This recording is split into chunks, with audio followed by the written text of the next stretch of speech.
Hello students. क्या हाल है। आज हमारा इशू ऑफ शेयर्स का डे 4। हम लोग 3 क्लास कर चुके थे और आज का हमारा जो टॉपिक है issue of shares other than cash है। मैंने लिखा है ना other than cash, issue of shares other than cash. ये बोर्ड के पॉइंट ऑफ व्यू से एक इंपॉर्टेंट टॉपिक है। एक आपका 3 से 4 नंबर का क्वेश्चन इसमें मिल जाता है और एमसीक्यू में भी इसमें से कुछ ना कुछ क्वेश्चंस पूछ लिए जाते हैं। चलिए खैर स्टार्ट करते हैं। 2 क्लास का हमारा टॉपिक है और इस बार मैंने जो ये टॉपिक कवर किया है वो मैंने ग्रेवाल सर की बुक के कुछ क्वेश्चंस उठा के कवर किया है ना। तो कुछ क्वेश्चंस की प्रैक्टिस आपकी हो जाएगी जो मुझे लगा कि आप लोगों को कराने जरूरी हैं। तो वो क्वेश्चंस मैंने यहाँ सॉल्व करे हैं और उनके जरिए मैं आपको टॉपिक कवर करता हुआ चलूंगा। तो चलिए स्टार्ट करते हैं बिना किसी देरी के। तो हमारा जो पहला क्वेश्चन है 36 है। थोड़ा सा मैं आपको ब्रीफ कर दूं। Issue of shares other than cash का मतलब ये होता है, हमें ये पता है कि जब कंपनी वाले शेयर्स इशू करते हैं तो उसके बदले में वो लोग पैसा मंगाते हैं, पब्लिक से पैसा लेते हैं, पैसे का अरेंजमेंट किया जाता है, फंड्स का अरेंजमेंट किया जाता है, ठीक है ना। तो यहां पर जब हम करेंगे issue of shares other than cash में, तो यहां पर हम फंड्स अरेंज नहीं कर रहे हैं। यहां पर कैश के अलावा मान लीजिए हमने कोई एसेट्स खरीद ली या कोई बिजनेस खरीद लिया तो उसके अगेंस्ट हम शेयर्स इशू करेंगे। कैश के बदले में नहीं, पैसा नहीं ले रहे, इस बार हम कोई और एसेट्स या किसी का बिजनेस खरीद रहे हैं। तो चलिए स्टार्ट करते हैं। ये ग्रेवाल सर की बुक का क्वेश्चन नंबर 36, पेज नंबर 8.125। अगर आपके पास बुक है तो बहुत अच्छी बात है, अदरवाइज आप इसका स्क्रीनशॉट ले लेना। मैं क्वेश्चन एक बार रीड कर रहा हूं। Random limited took over running business of mature limited, यानी कि खरीदने वाली कंपनी रैंडम लिमिटेड है और बेचने वाली कंपनी मैच्योर लिमिटेड है। कंप्राइजिंग ऑफ एसेट्स 45 लाख की इन लोगों ने एसेट्स ली हैं और लाइबिलिटीज ली हैं 6,40,000 की for a purchase consideration of 36 lakh. चलिए पहले हम यहीं तक की बात कर लेते हैं। अब देखो इसमें है क्या। फर्स्ट एंट्री अगर हम लोग बनाएं, जर्नल जो बनेगा वो किसका बनता है। कुछ बातें देखो मैंने लिखी नहीं है लेकिन मैं आपको बोलूंगा जरूर। जर्नल जो बनेगा वो किसका बनेगा। जर्नल बनता है खरीदने वाली कंपनी का, और खरीदने वाली कंपनी कौन सी है, रैंडम लिमिटेड है। तो जर्नल ऑफ रैंडम लिमिटेड लिख सकते हैं, ऊपर रैंडम लिमिटेड लिख सकते हो, या मैंने यहां पर केवल जर्नल लिखा है। एसेट्स का बैलेंस कौन सा होता है, एसेट्स का डेबिट बैलेंस होता है। तो एसेट्स खरीदी थी, एसेट्स को डेबिट किया। कितने की एसेट्स खरीदी थी, यहां पर 45 लाख की। एक लाइन का मार्जिन छोड़ देना, ये जो मैंने रेड से अंडरलाइन कर रखा है इसको आप मार्जिन छोड़ देना। उसके बाद लाइबिलिटीज का क्रेडिट बैलेंस होता है, टू लाइबिलिटीज, और लाइबिलिटीज हमने जो परचेस करी हैं वो करी हैं 6,40,000 की। देखो लाइबिलिटीज परचेस करने का मतलब है कोई किसी की लाइबिलिटीज नहीं खरीदता है, यहां पर बिजनेस खरीदा गया है। तो जब बिजनेस खरीदेंगे तो बिजनेस में एसेट्स के साथ साथ लाइबिलिटीज भी आ जाती हैं, इसलिए लाइबिलिटीज लिखा हुआ है। और to mature limited, mature limited का मतलब है जिससे हमने ये बिजनेस खरीदा है उसे बोलते हैं वेंडर, बेचने वाला। मैंने लिख दिया ब्रैकेट में वेंडर। नाम दे रखा हो नाम लिख देना, नाम ना दे रखा हो तो वेंडर लिख देना। तो वेंडर के सामने हम जो लिखते हैं वो लिखते हैं परचेज कंसिडरेशन। परचेज कंसिडरेशन का मतलब होता है जितने में हमने ये सौदा तय किया है, जितने में हमने ये बिजनेस खरीदा है। तो परचेज कंसिडरेशन क्वेश्चन के अंदर गिवन था हमारा, कितना गिवन था, 36 लाख का। वो परचेज कंसिडरेशन हमने यहां पर 36 लाख लिख दिया। अब एक बात ध्यान रखना, अगर परचेज कंसिडरेशन ना दे रखा हो तो एसेट्स थी 45 लाख की, लाइबिलिटीज थी 6,40,000 की। अगर मैं आपसे पूछूं इसका परचेज कंसिडरेशन कितना होना चाहिए, तो भाई 45 में से 640 हटा लो, जो अमाउंट बचेगी है ना, शायद 3860 बचेगी, तो जो अमाउंट बचेगी वो इसका परचेज कंसिडरेशन हो जाएगा। भाई फेयर पीसी तो यही बना। लेकिन होता क्या है, जब हम कोई सौदा करते हैं तो बेचने वाला ज़्यादा में बेचना चाहता है, खरीदने वाला कम में खरीदना चाहता है। तो इनके बीच में जो प्राइस तय होता है, बार्गेनिंग जब होती है तो जो प्राइस तय होता है उसी को परचेज कंसिडरेशन बोलते हैं। दे रखा हो तो लिख देना, ना दे रखा हो तो एसेट्स में से लायबिलिटीज माइनस करके वो आपका पीसी बन जाएगा बस। तो खैर हमारे क्वेश्चन में गिवन था तो हमने पीसी लिख दिया 36 लाख। अब इस एंट्री में डिफरेंस आने के चांसेस हैं। हो सकता है डेबिट साइड छोटी आए, हो सकता है क्रेडिट साइड छोटी आए। अगर क्रेडिट साइड छोटी आती है तो आपको कैपिटल रिजर्व लिखना है, जैसे मेरे में आ रही है 45 लाख और ये आ रहा है 36 और 6 42,40,000 है ना, 42,40,000। तो ये साइड क्रेडिट साइड छोटी आ रही है 2,60,000 से, तो क्रेडिट छोटी आने का मतलब है हमारे को प्रॉफिट हो गया, और एक स्पेशल नेचर का प्रॉफिट है, इसलिए स्पेशल अकाउंट में जाता है, उसे हम बोलते हैं कैपिटल रिजर्व। अगर थोड़ा सा समझने की कोशिश करें तो हमारे हिसाब से जो पीसी बनता था वो 3860 का बनता था। हमने एक तरीके से जो सामान खरीदा वो 38,60,000 का खरीदा, और हमें मिल गया वो 36 लाख का, यानी कि कम में मिल गया, फायदा हो गया। फायदे को क्रेडिट करते हैं, और क्रेडिट स्पेशल है इसलिए कैपिटल रिजर्व में जाएगा। अब ये स्पेशल है, ध्यान रखना, इसलिए कैपिटल रिजर्व में है। तो कुल बात क्या समझ में आई कि अगर क्रेडिट साइड छोटी आएगी तो कैपिटल रिजर्व। अब मान लीजिए अगर डेबिट साइड छोटी आती तो उस केस में क्या होता, जो इसका प्राइस होता हम उससे ज़्यादा दे रहे होते। मान लो यहां पर पीसी थोड़ी देर के लिए मान लेते हैं 50 लाख होता, तो 45 में से 640 माइनस करें तो वही 3860 बैठता है इसका फेयर प्राइस। लेकिन हम दे रहे हैं 50 लाख रुपए, 10-12 लाख रुपए उसको ऊपर दे रहे हैं। तो अगर हम ज़्यादा दे रहे हैं इसका मतलब है हम उसके नाम के दे रहे हैं, उसके गुडविल के दे रहे हैं, तो उस केस में गुडविल को हम यहां पर डेबिट कर देंगे।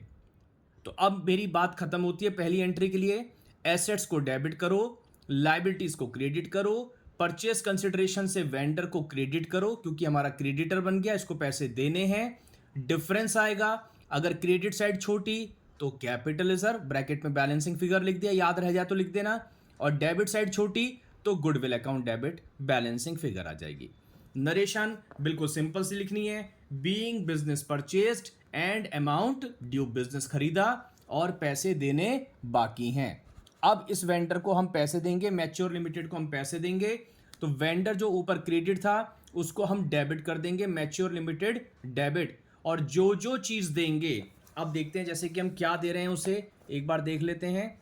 तो क्वेश्चन में लिखा हुआ था, हमने पहली लाइन पढ़ी थी ना बस 36 लाख तक, amount was settled by bank draft 1,50,000। तो एक तो 1,50,000 का बैंक से पेमेंट हुई है, बैंक ड्राफ्ट दिया है, और बाकी के लिए 12% प्रेफरेंस शेयर्स, हम प्रेफरेंस शेयर्स इशू कर रहे हैं 12%। ये केवल नाम है, वैसे कुछ नहीं करना, हाँ लेकिन पता होना चाहिए 12% क्या है। वैसे ये डिविडेंड का रेट है, प्रेफरेंस शेयर्स का रेट ऑफ डिविडेंड फिक्स होता है ना, तो इनका 12% है, लेकिन हमें इसमें कुछ नहीं करना, हमें तो पूरा नाम लिखना है बस, 12% प्रेफरेंस शेयर्स 100 ईच, और ये हम 15% प्रीमियम पे दे रहे हैं, यानी कि 100 रुपए वाला शेयर 115 में हम वेंडर को दे रहे हैं। कह रहा है जर्नल एंट्री बनाओ। देखो अब तो मैच्योर लिमिटेड को डेबिट करें, जितने से क्रेडिट उतने से डेबिट, 36 लाख से जितना हमने बैंक ड्राफ्ट दे दिया टू बैंक अकाउंट, 1.5 लाख रुपए का हमने बैंक ड्राफ्ट से पेमेंट कर दी, तो 150 बैंक ड्राफ्ट में आ गया।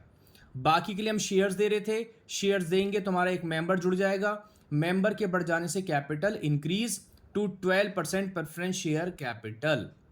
और प्रीमियम पे जा रहा है, आप लोगों को पिछली क्लासेस में करा चुका हूं कि प्रीमियम कंपनी के लिए फायदा होता है, फायदे को क्रेडिट करते हैं to securities premium account. Narration में वेंडर्स अकाउंट सेटल्ड। अब देखो 36 में से 1.5 लाख रुपए तो हमने चेक से ही पे कर दिए, मतलब बैंक ड्राफ्ट से पे कर दिए, तो शेयर के लिए कितना बचा, 36 में से 150 हटा दूं तो कितना बचेगा भाई, ये आ जाएगा आपका 34,50,000 के लिए हम शेयर्स दे रहे हैं, और एक शेयर कितने का दे रहे हैं हम उसको, 115 रुपए का दे रहे हैं। तो देखो एक वर्किंग नोट बनाएंगे, नंबर ऑफ शेयर्स, कितना पैसा, 36 लाख में से 1,50,000 तो हमने बैंक ड्राफ्ट से दे दिया, वो तो हटा ही दो, तो जो बचे कितने बचे, 3450 बचे ना, तो 34,50,000 के लिए हम शेयर्स दे रहे हैं, अपॉन 100 रुपये शेयर की फेस वैल्यू प्लस 15 रुपये प्रीमियम, यानी कि 115 के शेयर्स दे रहे हैं हम उसको, और टोटल पेमेंट 3450 की करनी है। तो कितने शेयर्स देंगे इस तरीके से, ये आगे 30,000 शेयर्स, तो 30,000 शेयर्स हम उसको दे रहे हैं। एक बार 100 की मल्टीप्लाई करेंगे तो कैपिटल निकल जाएगी, और एक बार 15 से मल्टीप्लाई करेंगे तो प्रीमियम निकल जाएगा। तो अगर मैं यहां पर लिख के दिखाना चाहूं तो शेयर कैपिटल में 30,000 शेयर्स दे रहे हैं, और कैपिटल कसम खा के रखना हमेशा फेस वैल्यू पर लिखोगे, फेस वैल्यू है 100 रुपये, तो ये तो हो गया 30 लाख रुपए, और 30,000 शेयर्स पे ही हम 15 रुपए का प्रीमियम भी ले रहे हैं, चार्ज कर रहे हैं, तो ये कितना हो जाएगा, 4.5 लाख रुपए। तो हमने बात करी थी ना 34,50,000 के शेयर्स दे रहे हैं, तो उसका ही बाइफर्केशन आ गया कि उसमें 30 लाख की तो कैपिटल है और 4.5 लाख रुपए का उसमें प्रीमियम है। नरेशन सिंपल रहेगी, वेंडर्स अकाउंट सेटल्ड, बार बार यही रहेगी, बार बार बोलने की जरूरत नहीं है। आगे चलते हैं, ये हमारा क्वेश्चन नंबर 36 था, तो ये आपको समझ में आया होगा। आगे देखते हैं क्वेश्चन नंबर 38। तो एक बार पहले रीड कर लें क्वेश्चन नंबर 38। 38 में क्या कहता है, वो कह रहा है Amrit Dhara limited issued 800 shares 100 each at 25% premium as fully paid up consideration. यानी कि अमृत धारा लिमिटेड इशू कर रहे हैं, तो यानी कि खरीदने वाली कंपनी तो यही हो गई। फिर इसका मतलब है इशू तो वही करेगा ना जिसने खरीदा होगा। तो इसने खरीदा है तो 800 शेयर्स ये लोग दे रहे हैं, 100 रुपए का एक है और 25 रुपए प्रीमियम। तो एक शेयर कितने का दे रहे हैं, 125 का। तो 125 125 125 और ऐसे 800 शेयर्स दिए हैं। तो 125 को अगर मैं 800 से मल्टीप्लाई कर दूंगा तो यानी कि कितना हो जाएगा, ये शायद 1 लाख रुपए आ जाएगा। यानी कि 1 लाख रुपए के शेयर्स हमने दिए हैं। किस लिए दिए हैं, प्लांट एंड मशीनरी खरीदी है 1 लाख रुपए की। तो देखिए हम एंट्री, तो देखो यहां पर journal plant and machinery account debit to vendor. अब यहां पर बेचने वाले का नाम नहीं था, खरीदने वाले का तो था कि अमृत धारा शेयर दे रही है, उसने तो खरीदा था ना। तो ये जर्नल अमृत धारा का बन रहा है। हमेशा जर्नल जो बनता है वो परचेजिंग कंपनी का बनता है। तो plant and machinery account debit to vendor, कितने की मशीन खरीदी थी, 1 लाख रुपए की। नरेशन याद है, अच्छा क्यों बन रही है बार बार बताने की नीड है। ये हमारी एसेट है और ये हमारी लायबिलिटी बन गया, हमें वेंडर को फ्यूचर में पैसे देने हैं। Narration being machinery purchased and amount due. अब हम वेंडर को पैसे दे रहे हैं, पैसे के बदले में क्या दे रहे हैं, शेयर्स दे रहे हैं। तो वेंडर जितने से क्रेडिट उतने से डेबिट। और इस बार ध्यान दो बच्चों, शेयर्स दे रखे हैं तो पिछले वाले क्वेश्चन की तरह निकालने की जरूरत नहीं है। 800 शेयर्स फेस वैल्यू से मल्टीप्लाई करो 100, तो ये हो गया आपका 80,000 और 800 शेयर्स पे प्रीमियम भी था, कितना, 25 रुपए का। तो ये कितना हो जाएगा, 20,000। तो यानी कि जो 1 लाख रुपए के शेयर्स इशू करे उसमें से 80,000 की कैपिटल है और 20,000 का प्रीमियम है। तो इसमें ये बात समझ में आ गई कि अगर शेयर्स दे रखे हैं तो वर्किंग नोट में शेयर्स नहीं निकालने, नहीं दे रखे तो जरूर निकालना। लेकिन एक बात में सावधानी बरत लेना, जो पेमेंट आपकी बैंक से या अदर्स मूड से हो जाती है उसको कम कर लेना। जो पेमेंट शेयर से हो रही है केवल उसी को आप डिवाइड करोगे, एक शेयर प्लस अगर प्रीमियम है तो उससे। चलिए 2 क्वेश्चन हमारे कवर हुए। 38 के बाद हमारा क्वेश्चन नंबर आता है 40। तो एक बार रीड करते हैं। बीच में जो क्वेश्चन मैं छोड़ रहा हूं आप आराम से कर सकते हो, फिर भी अगर आपको डाउट हो तो आप कमेंट बॉक्स में लिख देना, अगली क्लास में उसको मैं कवर कर लूंगा अगर आपको लग रहा है सर ये वाला नहीं हो पाया तो। चलिए question number 40, good luck limited purchased, खरीदने वाली कंपनी है, मशीनरी 10 लाख की खरीदी from fair deals limited. From fair deals limited से खरीदी है। तो बताओ फेयर डील्स लिमिटेड कौन हो गया, वेंडर कंपनी हो गई, बेचने वाला। कंपनी ने पे किया है price by issue of equity shares 10 रुपए का, प्रीमियम ऑफ 25%। तो 10 लाख रुपए की एसेट खरीद रहे हैं और उसके लिए वो शेयर से ही पेमेंट हो रही है, कोई और मोड नहीं है। चलो देखते हैं। तो जर्नल ऑफ, अगर मैं नाम दूं किसका लिखेंगे यहां पर, खरीदने वाली कंपनी कौन थी, गुडलक लिमिटेड। आप ऊपर लिख सकते हो गुडलक लिमिटेड या जर्नल ऑफ गुडलक लिमिटेड। ये देखो मैंने ये क्वेश्चन आपको बताया, तरीका ये होता है, पहले क्वेश्चन में मैंने लाइन ड्रॉ नहीं करी थी और आगे भी नहीं करी है, मैं केवल कंसेप्ट समझा रहा हूं। लेकिन प्रेजेंटेशन आपको एग्जाम में ध्यान रखनी है बच्चों, प्रेजेंटेशन के साथ ही करना है। और कोशिश करो आप लोग जो घर पर प्रैक्टिस करते हो स्केल से लाइन वगैरह ड्रॉ करके ही करो, ठीक है, बहुत बड़ा इंपैक्ट पड़ेगा आपकी प्रेजेंटेशन पे। तो चलिए, मशीनरी खरीदी थी, मशीनरी अकाउंट डेबिट, आपको पूरी स्पेलिंग वगैरह लिखनी है ना, आप मेरे इस पे मत जाना, मैंने केवल कंसेप्ट को समझाने की कोशिश करी है। तो machinery account debit to vendor का नाम था और वेंडर का नाम क्या था यहां पर, फेयर डील लिमिटेड। 10 लाख की हमने मशीनरी खरीदी थी। फिर फेयर डील लिमिटेड डेबिट, यानी कि वेंडर पहले क्रेडिट था, जब सेटल करोगे तो डेबिट करोगे और कितने से करोगे, वही 10 लाख रुपए से करोगे। टू इक्विटी शेयर कैपिटल, अगर शेयर की टाइप दे रखी है इक्विटी दे रखा हो तो इक्विटी लिख दो, प्रेफरेंस दे रखा हो तो प्रेफरेंस लिख दो, जैसे पहले वाले क्वेश्चन में प्रेफरेंस थे। और 2 सिक्योरिटीज प्रीमियम, ये फायदा है कंपनी के लिए, फायदे को क्रेडिट करते हैं। वर्किंग नोट में नंबर ऑफ शेयर्स, 10 लाख रुपए की पेमेंट कर रहे हैं ना शेयर से, अपॉन एक शेयर कितने का था इस बार, इसकी फेस वैल्यू थी 10 रुपए, प्लस 25% प्रीमियम था। 25% किसका निकालेंगे, फेस वैल्यू का निकालते हैं, 10 रुपए का 25% 2.5, यानी कि 12.5 रुपए के शेयर दे रहे हैं, तो 10 लाख डिवाइडेड बाय 12.5, तो ये आ जाएगा 80,000 शेयर्स। तो 80,000 की एक बार मल्टीप्लाई 10 से करोगे तो बताओ क्या निकल के आएगा, कैपिटल निकल के आएगी। फेस वैल्यू से करोगे तो कैपिटल 80,000 इंटू 10, तो ये तो आ गया आपका 8 लाख रुपए कैपिटल के नाम के, और प्रीमियम 80,000 इंटू 2.5, तो ये आ जाएगा आपका 2 लाख रुपए प्रीमियम के नाम का। सही है, एक जैसी ये एंट्री है, कोई बहुत ज़्यादा चेंज नहीं है। तो इस तरीके से आपका क्वेश्चन नंबर 40 भी कवर हो गया। आगे देखते हैं, क्वेश्चन नंबर 40 के बाद नेक्स्ट हमने कवर किया है क्वेश्चन नंबर 42। तो एक बार 42 को और पढ़ लेते हैं। 42, सोना लिमिटेड परचेज्ड, यानी खरीदने वाली कंपनी सोना लिमिटेड है, मशीन खरीदी है 17 लाख की फ्रॉम मोना लिमिटेड। तो बताओगे फ्रॉम मोना लिमिटेड, तो मोना लिमिटेड कौन हो गई, वेंडर कंपनी।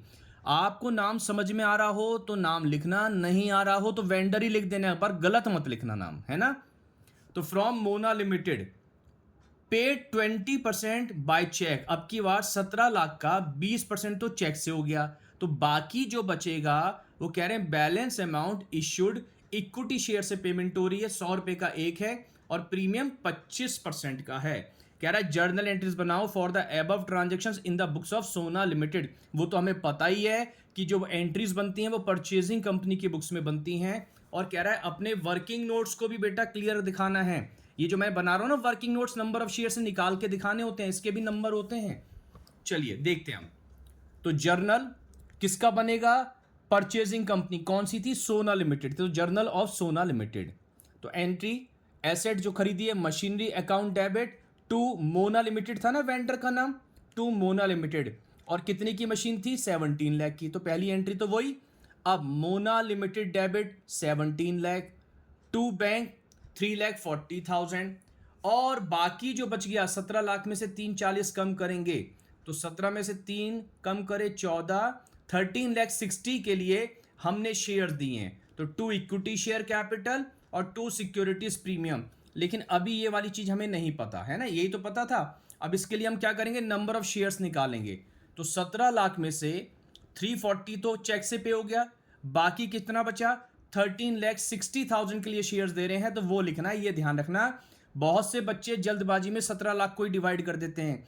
भाई 17 लाख में से 340 तो पे हो गया ना, बाकी तो शेयर से हो रहे हैं, तो 13,60,000 upon face value 100 plus premium 25 रुपए।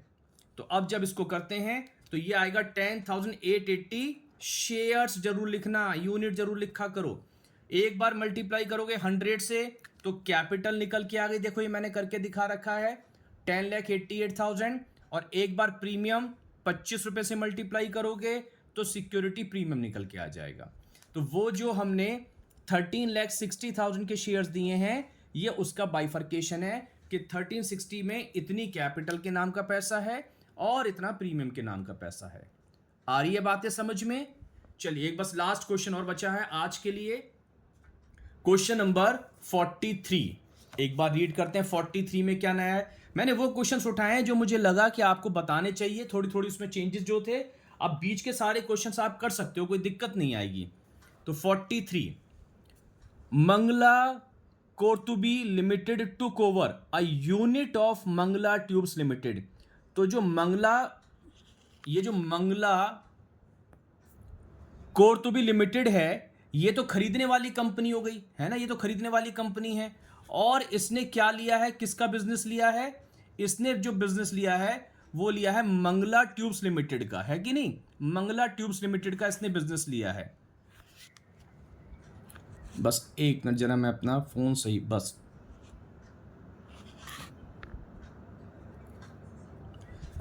ठीक, तो इसने बिजनेस किसका लिया है? मंगला ट्यूब्स लिमिटेड का लिया है, यानी कि ये वेंडर कंपनी हो गई। और क्या क्या लिया है? मशीनरी भी ली है, टूल्स एंड डाइज ली हैं, लाइबिलिटीज ली है, और कंसिडरेशन है 20 लाख रुपए का। तो जरा पहले पहली एंट्री को देख लेते हैं, फिर बाद में बात करेंगे। तो देखो पहली एंट्री, जर्नल किसका बनेगा? ये मंगला कोर्तुबी लिमिटेड, खरीदने वाली कंपनी। तो मशीनरी अकाउंट डेबिट 40 लाख की थी। अब एसेट अगर अलग अलग दे रखे हैं तो अलग अलग ही लिखेंगे। टूल्स एंड डाइज, ये भी हमारी एसेट ने डेबिट कर दिया। एक लाइन का मार्जिन याद है ना, छोड़ना था। सबसे पहले क्वेश्चन बताया था क्या आएगा? अगर क्रेडिट साइड छोटी आएगी तो कैपिटल रिजर्व, डेबिट साइड छोटी आएगी तो गुडविल। टू लाइबिलिटीज ली थी, और लाइबिलिटीज कितने की ली थी? 25 लाख की। और टू मंगला ट्यूब लिमिटेड यानी कि वेंडर पीसी कितना था? 20 लाख रुपए का। देखें हिसाब लगा के, तो डेबिट का टोटल 50 लाख है और क्रेडिट का टोटल कितना है? 45 लाख। तो इसका मतलब है क्रेडिट साइड ही छोटी आ रही है। तो क्या बताया था मैंने? टू कैपिटल रिजर्व ब्रैकेट में बैलेंसिंग फिगर, और कितना डिफरेंस आ रहा है? 5 लाख से कैपिटल रिजर्व फायदा हो रहा है। इसका मतलब ये निकल के आ गया। आगे नरेशन याद है ना, being business purchased and amount due. अब देखते हैं पेमेंट करी कैसे गई है, एक बार जरा पढ़ लेते हैं जल्दी से। तो उसमें लिख कह रहा है consideration was paid by issuing equity shares हैं, 10 रुपए का एक है और 5 रुपए का प्रीमियम है। चलो देखें इसमें क्या बात है। तो फिर अब Mangala tubes limited debit, to equity share capital, to securities premium, है ना, यहीं तक कई बात होगी। फिर से उसी तरीके से नंबर ऑफ शेयर्स, 20 लाख रुपए के हम जो पेमेंट कर रहे हैं वो सारी शेयर से कर रहे हैं, कोई और मोड तो यूज करा ही नहीं। तो 20 लाख अपॉन 10 प्लस प्रीमियम 5, तो 15 रुपए से डिवाइड करते हैं। तो इसमें जो नई बात है वो ये है, जब आप डिवाइड करोगे तो ये पॉइंट में आ रहे होंगे शेयर्स, और फ्रैक्शन में शेयर्स होते नहीं है। जैसे ही पॉइंट आए वहां से छोड़ देना कैलकुलेशन। तो ये शेयर्स आ रहे हैं 1,33,333, फिर 0.3333 आ रहा था तो उसको इग्नोर कर देना, कोई राउंड ऑफ नहीं करना, बस पॉइंट आते ही इग्नोर कर दो। तो ये शेयर्स आ गए। आगे का काम वैसे ही, एक बार 10 से मल्टीप्लाई करो तो कैपिटल, एक बार 5 से मल्टीप्लाई करो तो प्रीमियम। ये काम मैंने यहां करके दिखा दिया। एक बार 10 से मल्टीप्लाई करी तो 13,33,330, एक बार 5 से मल्टीप्लाई करी तो ये आ गया 6,66,665। अब जब भी ऐसे फ्रैक्शन में आएंगे तो पक्की बात है इस एंट्री में डिफरेंस आएगा। फ्रैक्शन आने की वजह से कुछ पेमेंट कम रहेगी, 10, 20, 50, 100 रुपए के आसपास। तो 20 लाख में से जब आप ये दोनों चीजें माइनस करोगे तो 5 रुपए कम आ रहे हैं। तो जितने रुपए भी कम आएंगे वो आप फिर उसको अलग से पे करोगे टू बैंक के नाम से। मैंने लिख दिया ना, टू बैंक बैलेंसिंग फिगर, ये आपका 5 रुपए यहां पर आ जाएगा। समझ में आई? तो इसमें यह था कि अगर फ्रैक्शन में आ रहे हैं तो थोड़ा बहुत डिफरेंस आ सकता है, उसको आपको फिर क्या करना होगा, उसके लिए आपको बैंक से पेमेंट करनी होगी। तो आई होप आपको ये वाली चीज समझ में आई होगी, और अब आप घर पे प्रैक्टिस कर सकते हो 43 तक के सारे क्वेश्चंस। अगर कोई कंफ्यूजन हो तो कमेंट बॉक्स में लिख देना, और अगली क्लास में हम ये टॉपिक खत्म कर देंगे। चलिए मिलते हैं अगली क्लास में। Thank you.